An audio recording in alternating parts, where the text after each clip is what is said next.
The concept of the most expensive Bugatti One-Off ever sold vanished after 2019, a 37 million euro Bugatti. 2 world record breakers. An ultimate private Bugatti collection revealed in a secret depot. And their latest Solitaire project, which was just released.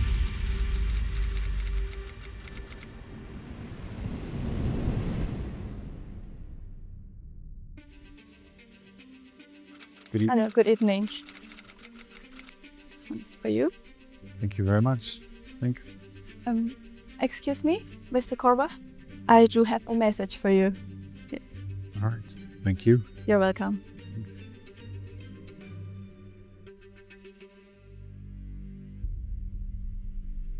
Meet Luigi Galli, Terra, 8 p.m.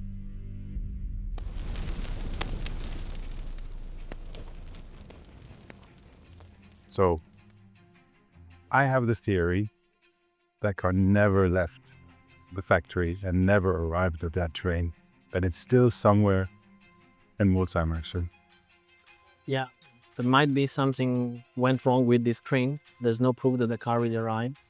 There are different theories as well. The car maybe went to Belgium, but also I believe that because of the situation in the company, it might be that the car was transformed into racing cars at that time. that would be horrible, wouldn't it? No, I think I'd stick to my theory. There's some more hope in that. Maybe we hope that this car is hidden somewhere. So Hi guys, what you're talking about? It's the usual topic when we get together about the whereabouts of the Bugatti Atlantic. Bugatti Atlantic. I think I have something special for you.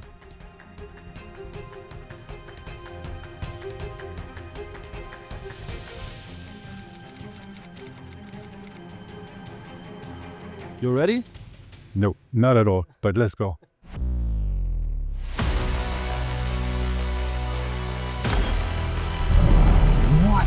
wow. Ooh.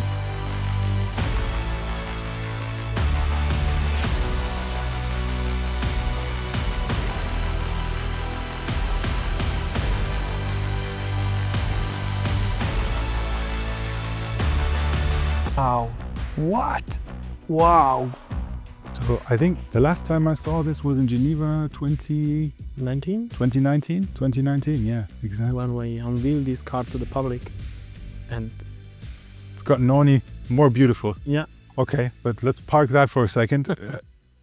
What else are we looking at here? wow. Oh my God. So this is more like 25 years of development. Yes. And we have what? We have Chiron, 1, 2, 3, 4, 5, 6.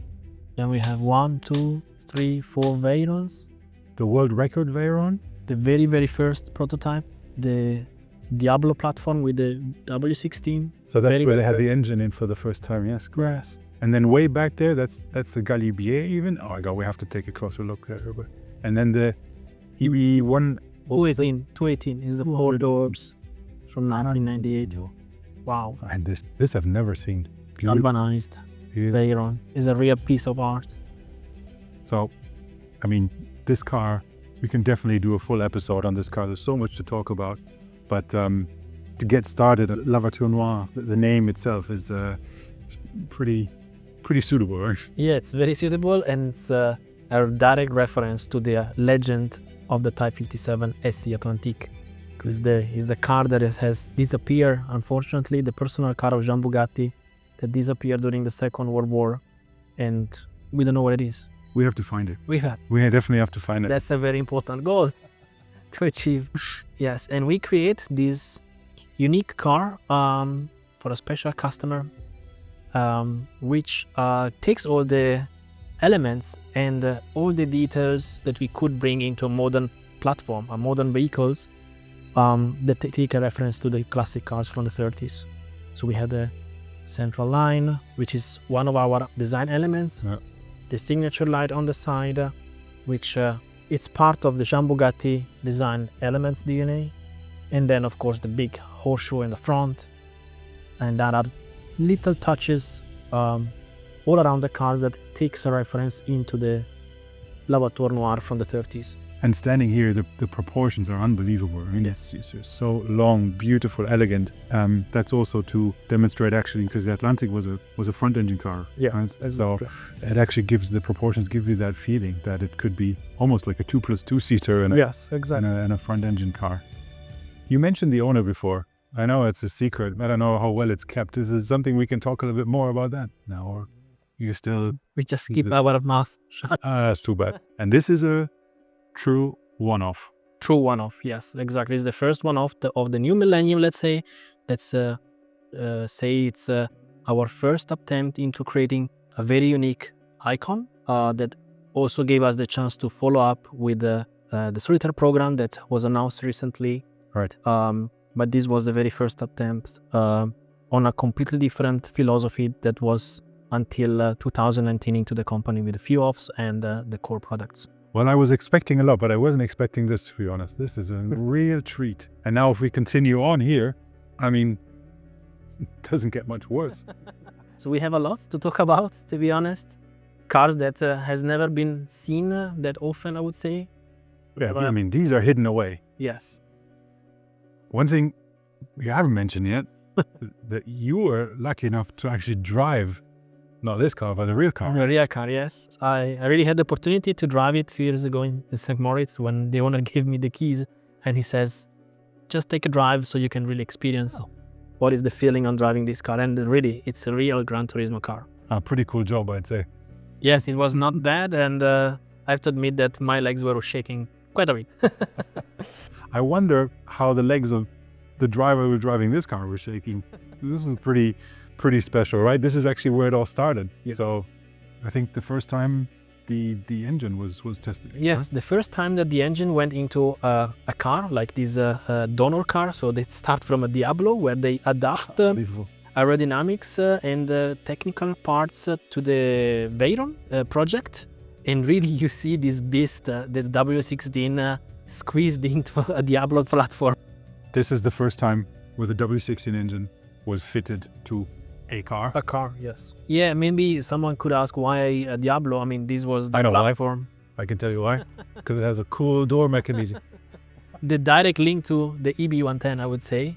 Yes. But also there was the right platform of a rear sports car engine that was in the group Volkswagen, so they used the Diablo for this type of development. They really recreate the mathematics of aerodynamics and intake. So you see this lateral part where you have the intakes of the Veyrons, a little bit like faking the two inlet on the roof, like that. So they really thought about this aerodynamic and cooling aspect of the car. So this car was coming early 2000s, 2001, yeah. And then after they did the first testing of the W16 engine in this car, they move into a more concrete prototype, which is just behind us. It's the Veyron, the very, very first Veyron prototype, the #1 of the first series. Wow. With the very earliest design of the Veyron, but with all the parameters that brought the car into production a few years later. I'd say this had a tough life. It breathed history, even if it's not perfect in details. I mean, it's a prototype. It's really emotional to see that and understand that this car was the grandmother of the Veyron. A little bit of Volkswagen components here and there. It's nice to see the door handle from a Polo. There's a Golf Mark IV speedometer, I think. Yes. Interesting. The seats of a Boxster. This is really like pure history. We did test in the north, Pole North, for the cold areas, but also into the Death Valley. There are some pictures that are really like nice to see with these cars and other prototypes that unfortunately that don't exist anymore. So this is a really 101 on car development. Yeah. I'd say. Yes. But then, I mean, it starts to look a little bit more beautiful, gorgeous, to be honest. Yeah. Veyrons in 2010, the Veyron Super Sport, the Super Sport World Record Edition. The actual car that drove. The actual car, yeah. Wow. A car that, yes, set the record in 2010 with all the new features, 200 horsepower more, a better aerodynamic. It's flat on the top, with, right? Yes, with this aerodynamic that it was much better for higher speed. and also a car that hides a little history that is not really known to public. So this car, after setting the new record, was used to develop the next step of the Veyron. Something that Ferdinand Piëch was also dreaming about, to have this mega car. The mega, one megawatt, Yes, exactly. which So- 1 megawatt is 1,360 Horsepower. horsepower. Yes, exactly. Wow. Okay, so this was already a big step towards the Chiron, actually. Yes. So technically, this could do another world record. Yes, Maybe technically even this faster, car yeah. is able to do it. Unfortunately, this project never came to life due to the fact that the Veyron was sold out, and then there was already the development of the successor of the Veyron. But the Veyron, of course, comes with a big knowledge that gets transferred to the successor later on. Look at this. Yeah. You can see also carbon fiber body was a way to reduce the weight as much as possible. The very first Veyron production was also with aluminium, not full carbon fiber, and this car brought in the full body in carbon fiber. So this car having this very special engine, do you think there's a chance we could have a listen? Let's do it. You want me to take his edge, right? Take a pleasure. God. Enjoy. Sitting in the world record car. Can you believe this? Ignition. The Spud is a prototype, it's easy to start.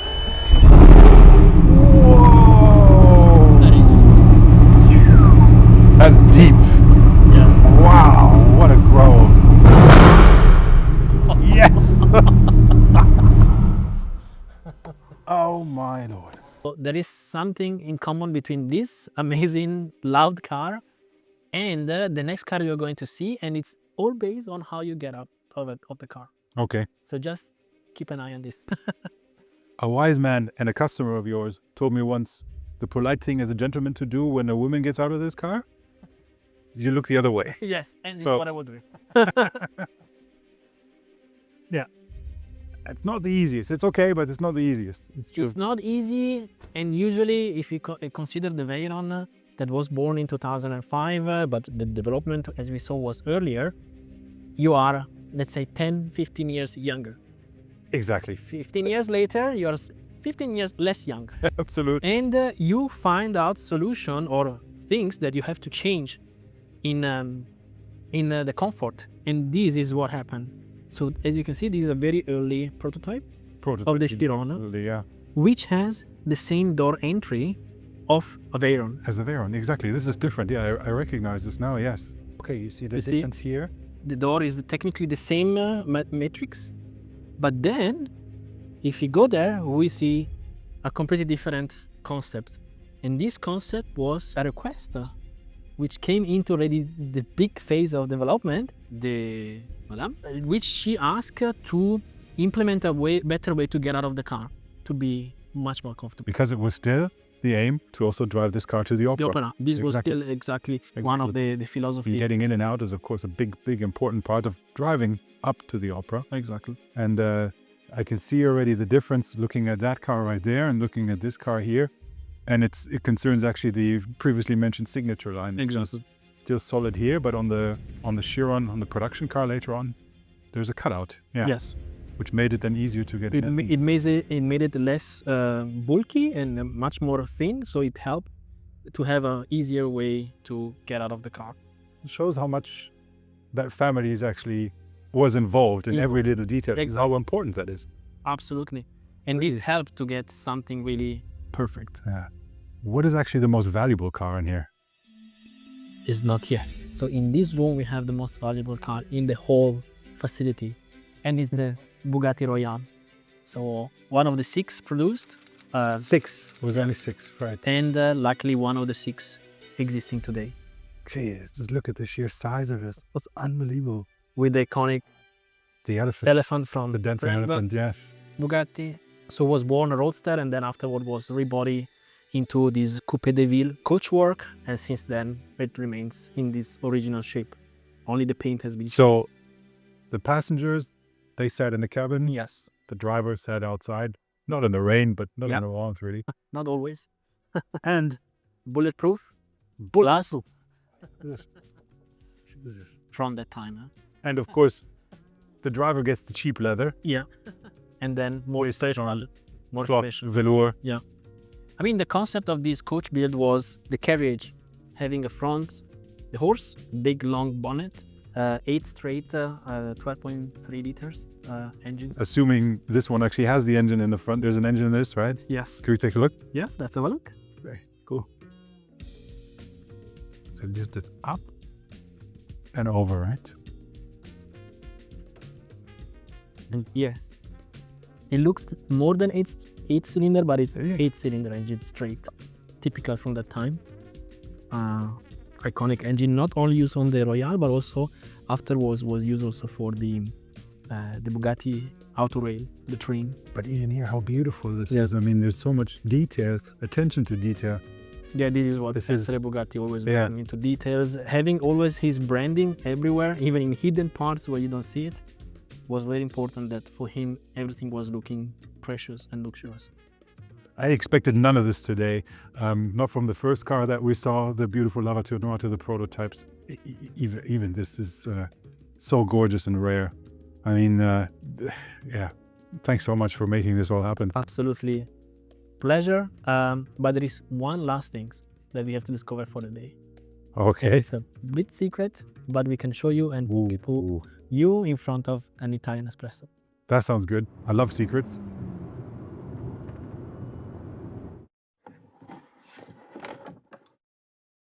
After such a day, I'm not sure what you could show me that could even finish on that level, so I'm very intrigued. As you know, we spoke a lot about one-offs, and with our Solitaire program, we really want to emphasize the importance of the visionary of Bugatti, which is Ferdinand Cramprier. And with the second Solitaire program we will present today, we will show this one-off. Okay.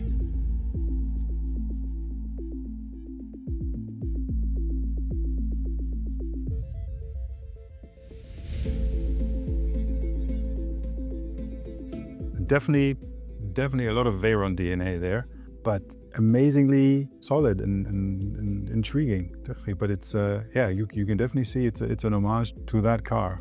Punchier, stronger, wow. Yeah, it transferred the performance of the new powertrain with the 1600 horsepower of the Mistral into a car that was developed originally with the 600 horsepower less. So they had to adapt a little bit and the car got a little bit more aggressive. But what is really special, in my opinion, is the fact that the Veyron shows to be a timeless car. It's not a lot of the modification in the design technically, but you see that it's still a fresh car from the 2005 technically. That's the thing. It has that really sculptural shape, and for me, then again, sort of on the performance side, considering how the Chiron was designed with such a especially open rear end, to be able to build a car with that kind of performance in that shape is that's special. Wow, I can't really wait to see that in live. That looks fantastic. Yeah, this car will be shown to the next Retromobile fair, so we will be able to see it together if you come over to Paris. Absolutely, now for sure.